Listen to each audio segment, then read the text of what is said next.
Assalamualaikum warahmatullahi wabarakatuh.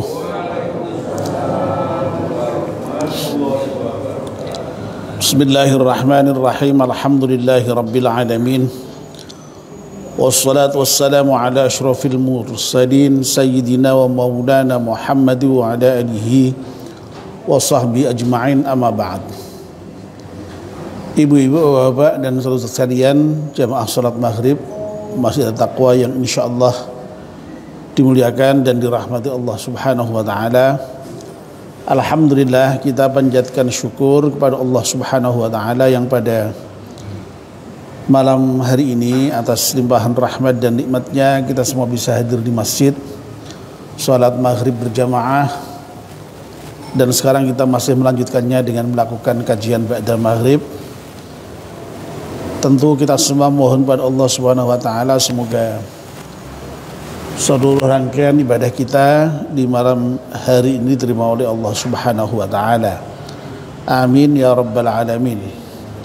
Mari kita mulai kajian kita dengan berdoa bersama-sama. Bismillahirrahmanirrahim. Asyhadu an la ilaha illallah wa asyhadu anna Muhammadar Rasulullah. Raditu billahi rabba wa bil islami dina wa bi Muhammadin nabiyya wa rasula. Rabbi zidni ilman nafi'a warzuqni fahman wa hukma wa alhiqni bis salihin. Amin. Mohon bacaan surat Al-Fatihah sekali untuk pengarang kitab Nasihatul Ibad. Dengan iringan doa, semoga kitab yang kita baca ini bermanfaat untuk kita semuanya. Ala hadiniyah Al-Fatihah. A'udzu billahi minasyaitonir rajim. Bismillahirrahmanirrahim. Alhamdulillahi rabbil alamin, arrahmanir rahim, maliki yaumiddin. Iyyaka na'budu wa iyyaka nasta'in. Ihdinas siratal mustaqim. Shiratal ladzina an'amta 'alaihim ghairil maghdubi 'alaihim waladdallin. Amin. Bapak dan ibu-ibu yang dimuliakan Allah SWT, kita masih melanjutkan kajian kita kitab Nasihatul Ibad. Yang terakhir kemarin hari Ahad pagi ya, kita sudah menyelesaikan makalah yang ke-52 dari bab Tsulasi. Makalah 52 bab Tsulasi itu merupakan pengantikan Dhunnun An-Misri yang menyatakan al-arifu billahi ta'ala wafiyun wa qalbuhu dzakiyun wa amaluhu lillahi zakiyun. Orang yang bersifat pada Allah itu adalah orang yang menepati janjinya kepada Allah Subhanahu wa taala, hatinya cerdas dan amalnya bersih serta senantiasa bertambah. Makalah sebelumnya, makalah yang ke-51 juga sama, masih dari Dhunnun Al-Misri, berbicara juga tentang kriteria orang-orang yang ma'rifat pada Allah. Al-arifu billahi ta'ala asirun wa qalbuhu basirun wa amaluhu lillahi kathirun. Orang yang makrifat pada Allah itu hatinya tertawan karena cintanya kepada Allah. Lalu kemudian hatinya itu melihat, ya, dihiasi dengan muraqabah dan muhasabah serta amalnya itu banyak. Nah, sekarang kita beralih membahas makalah yang ke-53 ya. Langsung saja saya bacakan. Wal maqalatu tsalitsatu wal khamsuna Maqalah yang ke-53, an Abi Sulaiman Ad-Darani, dari Abi Sulaiman Ad-Darani. Abu Sulaiman Ad-Darani ini juga merupakan seorang sufi ya, yang hidup pada abad kedua dan ketiga Hijriah, atau kalau dari segi Masehinya abad ke-8 sampai dengan ke-9 Hijriah, Masehi maksud saya ya. Beliau lahir dan wafat di Damaskus ya, Syria ya. Annahu, bahwa sungguhnya Sulaiman Ad-Darani qala, dawuh, apa dawuhnya Abu Sulaiman Ad-Darani ini, aslu kulli khairin fid dunya wal akhiratil khaufu minallah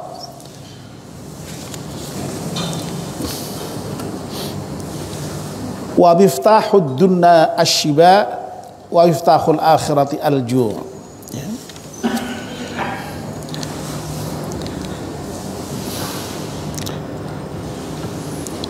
Pokok dari setiap kebaikan, asal dari setiap kebaikan di dunia dan akhirat itu adalah al-khaufu minallah, takut kepada Allah. Ini poin yang pertama. Yang kedua, wa miftahud dunya asyiba, dan kunci dari dunia itu adalah kenyang, wa miftahul akhirati alju', dan kunci dari akhirat adalah alju', lapar ya. Nah, mari kita coba untuk uraikan satu persatu ya, ketiga poin yang merupakan makalah dari Abu Sulaiman Ad-Darani ini. Yang pertama, saya ulangi, aslu kulli khairin ya, pokok atau asal dari setiap kebaikan, fid dunya, di dunia, wal akhirati, dan juga akhirat, al khaufu minallahi, adalah khauf itu takut kepada Allah Subhanahu wa ta'ala.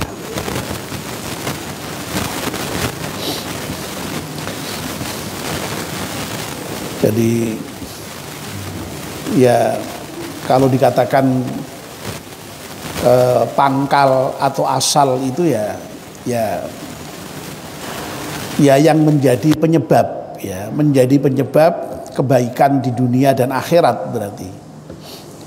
Ya seperti kalau kita di bahasa kita itu kan ada ungkapan rajin pangkal pandai ya. Hemat pangkal paya, hemat pangkal kaya. Artinya apa? Yang dimaksud dengan pangkal di situ itu, kalau orang rajin itu insya Allah akan pandai. Ya. Kalau orang itu hemat, insya Allah kemudian ya menyebabkan dia menjadi kaya. Ya. Nah ini juga begitu. Kalau orang itu takut kepada Allah Subhanahu wa ta'ala, maka dia akan mendapatkan berbagai macam kebaikan itu di dunia maupun di akhirat ya. Jadi saya kira istilah pangkal itu ya, al-asal itu dalam bahasa Indonesia juga kita gunakan itu ya, rajin pangkal pandai, hemat pangkal kaya. Nah ini takut kepada Allah itu merupakan pangkal dari semua kebaikan di dunia dan di akhirat ya. Nah ini Imam Nawawi memberikan syarah yang cukup panjang nih ya. Mari coba kita pahami syarah dari Imam Nawawi ini. Apa itu argumentasi kenapa kok yang namanya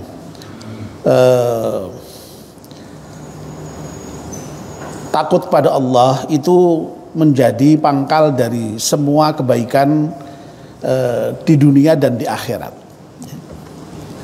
Fa innal khaufa, maka sesungguhnya takut minallahi ta'ala kepada Allah subhanahu wa ta'ala, muhawwirus sahifati, ya, pangkal kepada Allah, takut kepada Allah maksud saya itu bisa mengubah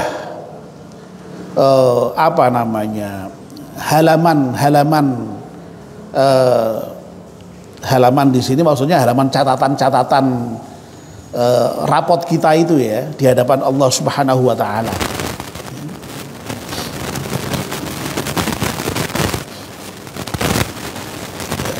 Dulu Pak Fadil kayaknya pernah itu mengajarkan doa ya. Ya.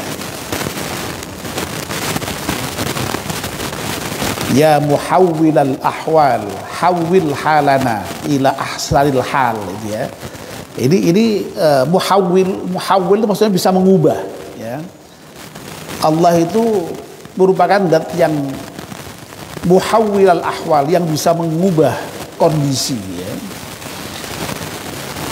Nah, makanya doa kita hawwil halana, ubahlah tingkah kita, haliyah kita ya, itu kepada sebaik-baik keadaan, sebaik-baik tingkah ya. Nah, ini sekali lagi kata-kata muhawwil itu bisa mengubah ya, mengubah as-sahifah, lembaran-lembaran ya. Fa yaj'aluha fil yamini, maka yang namanya khauf kepada Allah Subhanahu wa ta'ala tadi itu, takut kepada Allah Subhanahu wa ta'ala itu bisa menjadikan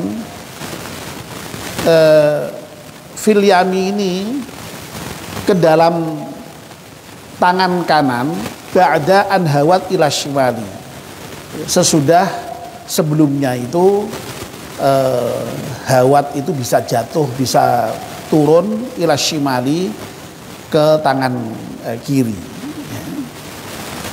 Maksudnya apa ya? Maksudnya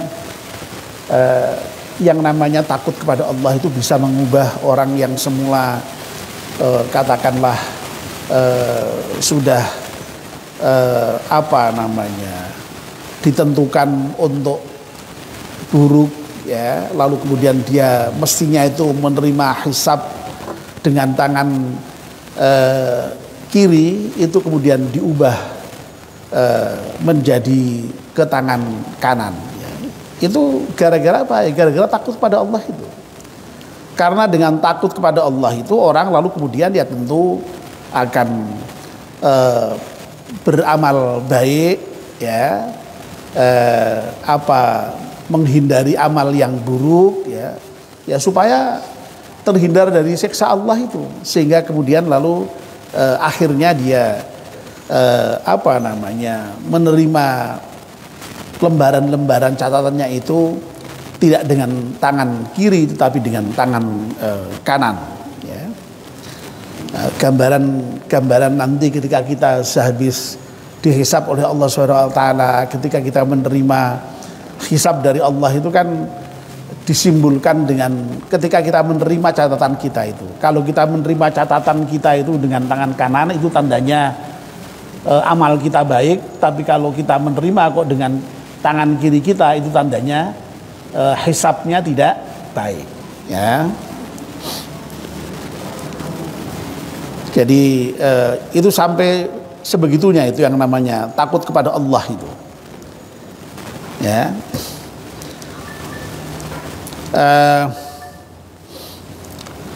Lalu yang berikutnya, falil abdi fi hali salamatihi minal marodi, dan hendaknya bagi seorang hamba di dalam keadaan selamat dari sakit ya, berarti kalau selamat dari sakit berarti ya sehat ya, ayyakuna khaifan rajian, hendaknya seseorang itu senantiasa ada punya sikap khauf tadi itu ya, khaifan itu, dia takut kepada Allah, tapi rojian sekaligus juga berharap ya. Nah ini penting ini saya kira ya, sikap yang sangat bagus ya, diajarkan oleh agama kita, agama Islam itu hendaknya dalam hidup kita ini kita jangan kok kemudian punya sikap itu hanya takut tok ya, atau sebaliknya berharap tok ya. Pesimis ya jangan, optimis tok ya jangan ya. Nah yang bagus apa ya, sekaligus itu di dalam diri kita itu hendaknya ada sikap khauf dan sikap rojak sekalipun. Sekaligus maksud saya kok sekalipun ya, sekaligus ya.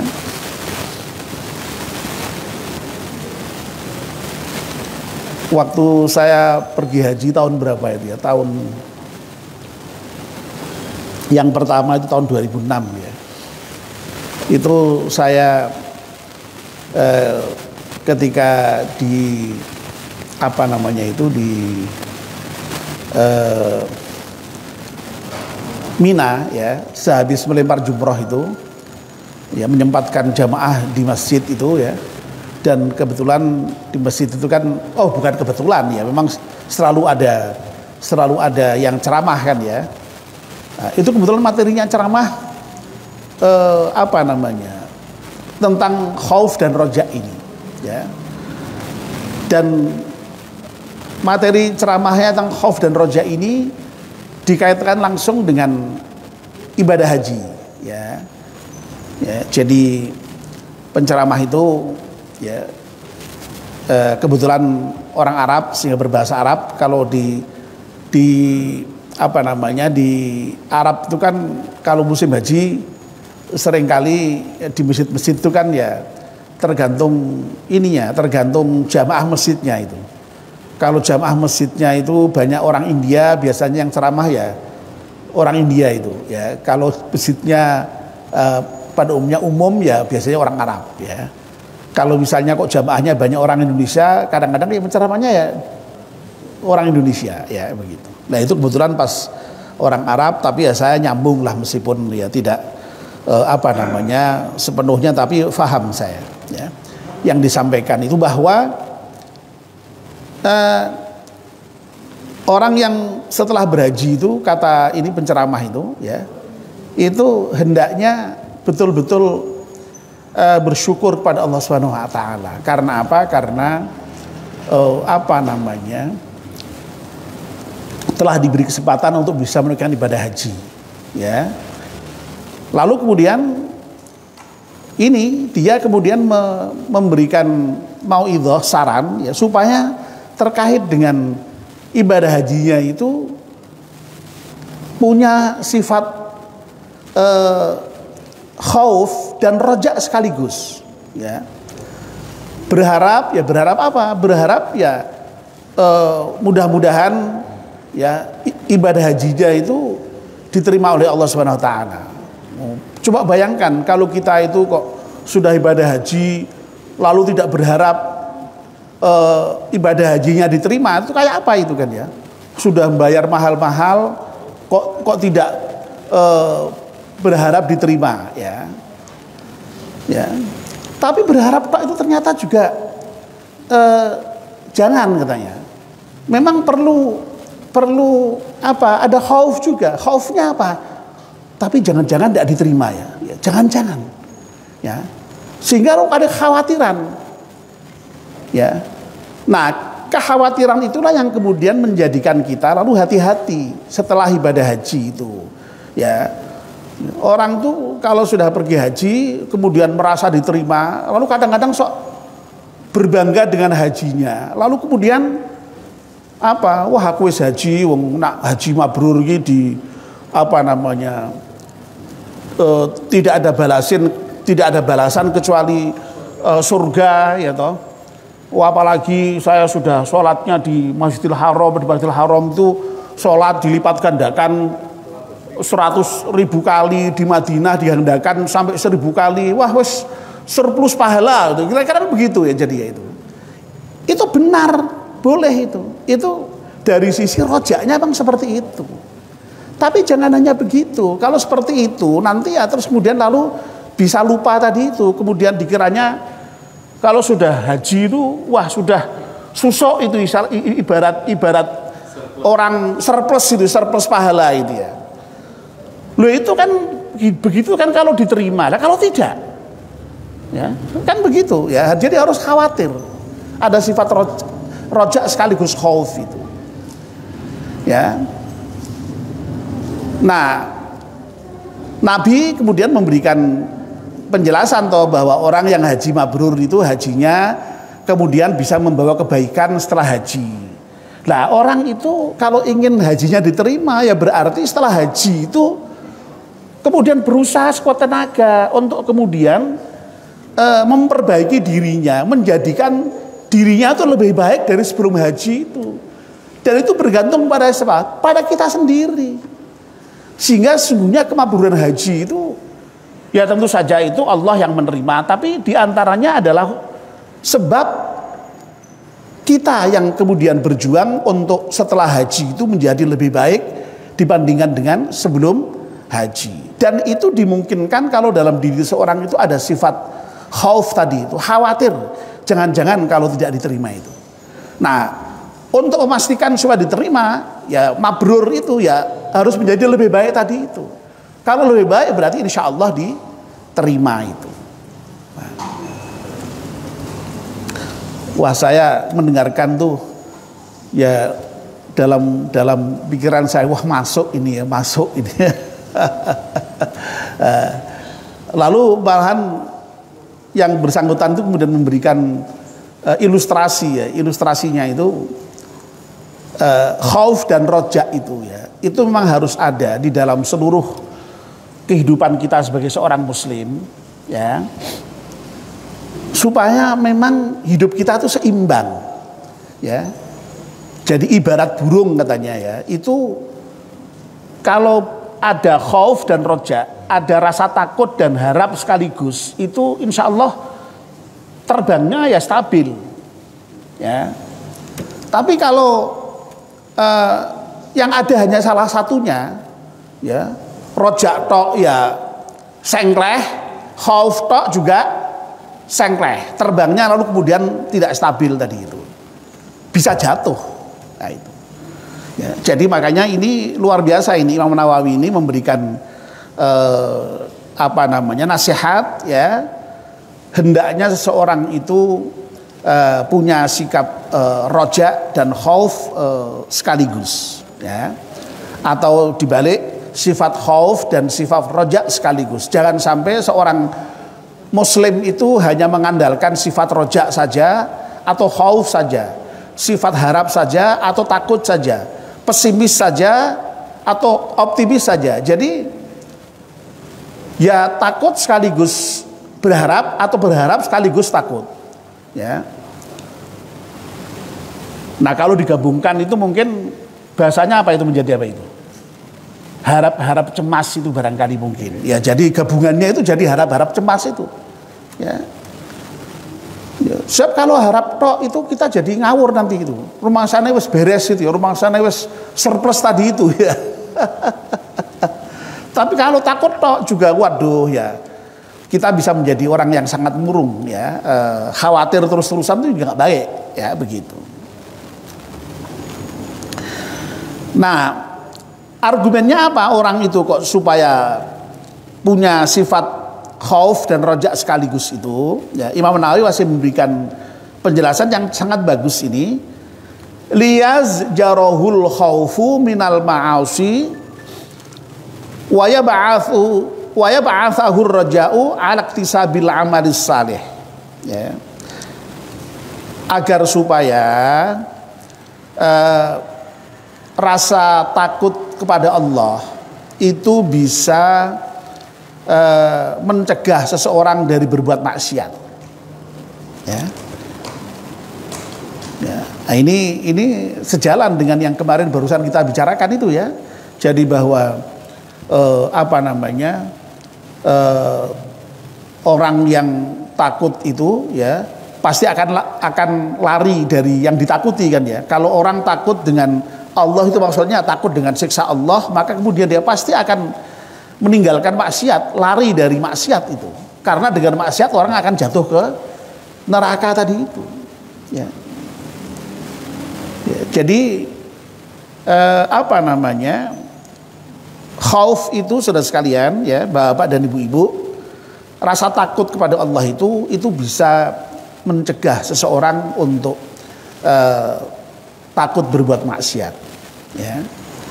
Jadi kita ini apa namanya, kenapa kok kemudian tidak berani mencuri, tidak berani berzina, tidak berani durhaka kepada orang tua, tidak berani menyakiti tetangga, tidak berani menyakiti saudara ya. Itu semua kan karena takut kepada Allah itu kita. Sebab kalau sampai kita melakukan maksiat-maksiat itu ancamannya neraka. Na'udzubillah min dzalik gitu. Nah sebaliknya wa yab'atsahur raja'u atisa bil amalis saleh, dan apa namanya, sebaliknya kalau sifat roja, sifat berharap itu akan mendorong seseorang untuk bisa beramal soleh, untuk bisa melakukan amal soleh ya.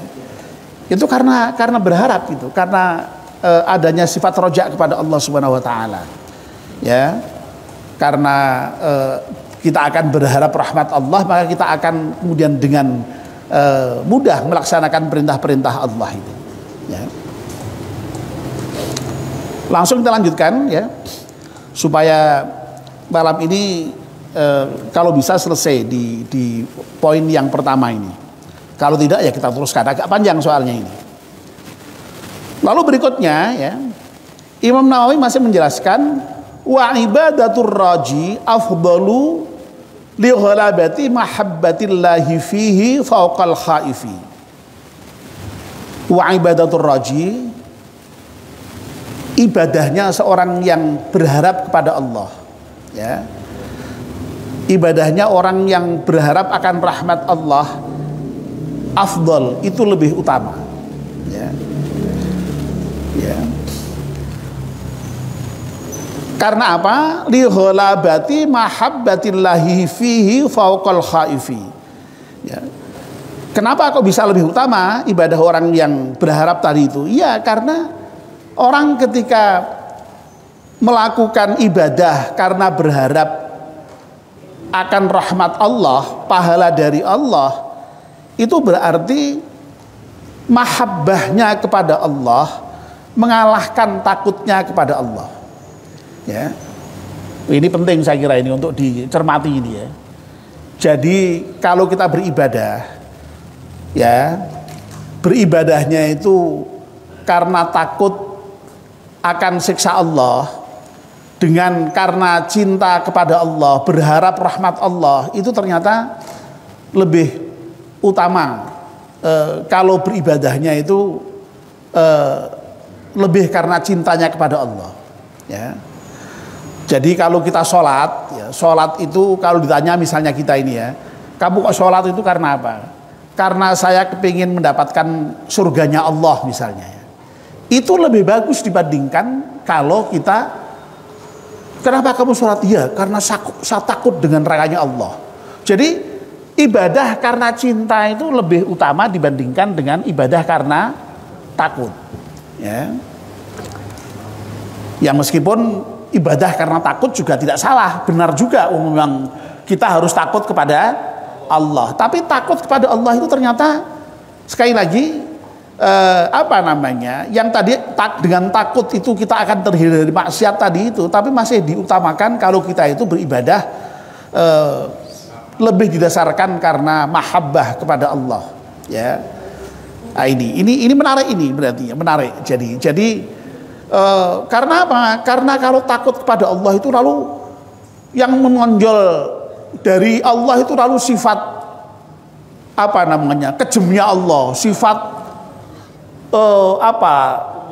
kemurkaan Allah, sifat menyiksanya Allah, ya kan begitu jadinya. Tapi kalau kita itu ibadah karena mengharapkan surganya Allah, itu lebih menekankan pada sifat kasih sayang Allah, rahman rahimnya Allah, murahnya Allah, ya. Meskipun kedua-dua sifat itu memang ada pada Allah, tapi sekali lagi menurut Imam Nawawi itu lebih utama kalau kita itu beribadah karena mengharap rahmat Allah dibandingkan dengan takut akan siksa Allah, ya. Saya kira jelas ini ya, jelas ya. Nah yang terakhir ya, ini masih juga menarik ini ya. Wal maliku yafriqu baina may yahdumuhu itqa'a iqabihi wa may yahdumuhu raja'a karamihi wa may yahdumuhu la li syai'in. Ya, ibarat seorang raja ya. Allah itu ya tahu persis lah, bisa membedakan lah ya, mana hamba-hamba yang melayani rajanya itu karena takut akan hukumannya, ya, lalu mana yang melayani rajanya itu karena mengharap bonusnya, karomahnya ke maksud saya itu kemurahannya ya balasannya, dan mana yang ketika melayani rajanya itu betul tanpa pamrih, ya. Jadi ibadah juga begitu kan ya. Ibadah itu sekali lagi tadi itu, ada yang ibadah itu karena takut siksa Allah, ada yang karena ingin mendapatkan pahala dan rahmat Allah, ya. Tapi ada yang tidak berharap sama sekali, ya. Takut dengan siksa ya tidak, ya, mengharap surga juga tidak. Pokoknya ibadah ya ibadah tok, tanpa pamrih apapun, ya. Pokoknya kewajiban ya dilaksanakan. Nah, itu, ya. Dan kalau seorang sufi yang sampai pada level punya mahabbah yang tinggi ya, seperti Rabi'ah Al-Adawiyah itu sampai pada seperti ini memang tahapannya itu, ya. Ketika ibadah kepada Allah itu sudah tidak mikir apa-apa. Ya mikirnya ya hanya karena cintanya kepada Allah itu, ya yang penting ya ibadah, ya. Makanya Rabi Al-Adawiyah itu diantara ungkapannya yang sangat terkenal itu, ya Allah, kalau saya ibadah kepadamu kok hanya karena saya takut akan nerakamu, justru lemparkan aku ke dalam nerakamu, ya. Kalau saya beribadah itu kok hanya karena kepingin surgamu, malah tutuplah surgamu itu untukku, ya. Aku beribadah ini memang murni semata-mata untuk beribadah tanpa pamrih apapun karena cintaku kepadamu. Kira-kira begitu. Karena aku hanya semata-mata melaksanakan perintahmu, ya. Wah, ini level sufi yang sudah punya mahabbah sangat dalam kepada Allah seperti itu. Tapi bukan berarti lalu kalau kita sekali lagi ibadah kok mengharap surga itu tidak boleh.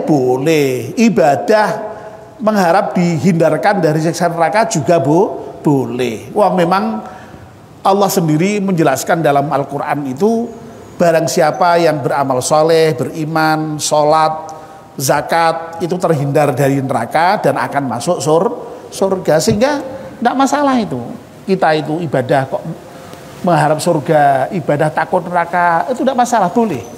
Tapi akan lebih tinggi lagi nilainya, ya, kalau sampai pada level pokoknya ibadah ya ibadah. Wong ibadah ini perintah ya sudah, ya. Ibarat seorang pelayan raja itu ya, iso nglayani rajane iki wis merupakan anugerah luar biasa, karunia luar biasa. Ya, makanya coba kalau Bapak dan Ibu perhatikan para kawulo-kawulo di keraton-keraton seperti Jogja itu tuh gajinya kurang bejaji, itu minim sekali. Tapi untuk bisa menjadi kawulo di keraton itu sudah merupakan kebahagiaan dan kebanggaan tersendiri, ya. Lah kita juga bisa begitu, ya. Untuk bisa beribadah kepada Allah, ngawulo kepada Allah itu mestinya harus sudah menjadikan kita bahagia karena sudah bisa disebut sebagai Abdullah itu. Adapun urusan terhindar dari neraka, adapun nanti dimasukkan Allah ke surga itu bonus saja, ya begitu kira-kira, ya itu. Pas Isya ya, dan sudah bisa diakhiri memang ya poin sampai dengan poin yang pertama ini ya. Jadi orang yang takut kepada Allah itu akan menjadi pangkal dari semua kebaikan, baik kebaikan dunia maupun kebaikan akhirat. Ya mudah-mudahan kita semua diberi oleh Allah karunia punya rasa takut kepada Allah ini ya, meskipun sekali lagi ada yang lebih bagus lagi, yaitu sifat mahabbah ya, cinta kepada Allah. Dan yang ideal antara mahabbah dan khauf ini menjadi satu ya, berbarengan, supaya tadi itu ibarat burung sayapnya dua bisa terbang secara stabil, ibarat pesawat juga begitu ya, sayapnya juga dua. Bayangkan tuh pesawat kok hanya sayapnya satu itu ya, pasti jatuh itu ya, pasti jatuh itu ya. Nah itu. Nah mudah-mudahan sekali lagi kita ibarat pesawat maupun burung yang lengkap sayapnya dua itu, yang mudah-mudahan dengan begitu bisa terbang tinggi. Amin ya rabbal alamin. Mari kita akhiri dengan berdoa bersama-sama. Bismillahirrahmanirrahim. Wal asri innal insana lafi khusrin illa alladzina amanu wa amilus salihati wa tawassaw bil haqqi wa tawassaw bis sabr. Subhanakallahumma wa bihamdika asyhadu an la ilaha illa anta astaghfiruka wa atubu ilaik. Wassalamu alaikum warahmatullahi wabarakatuh.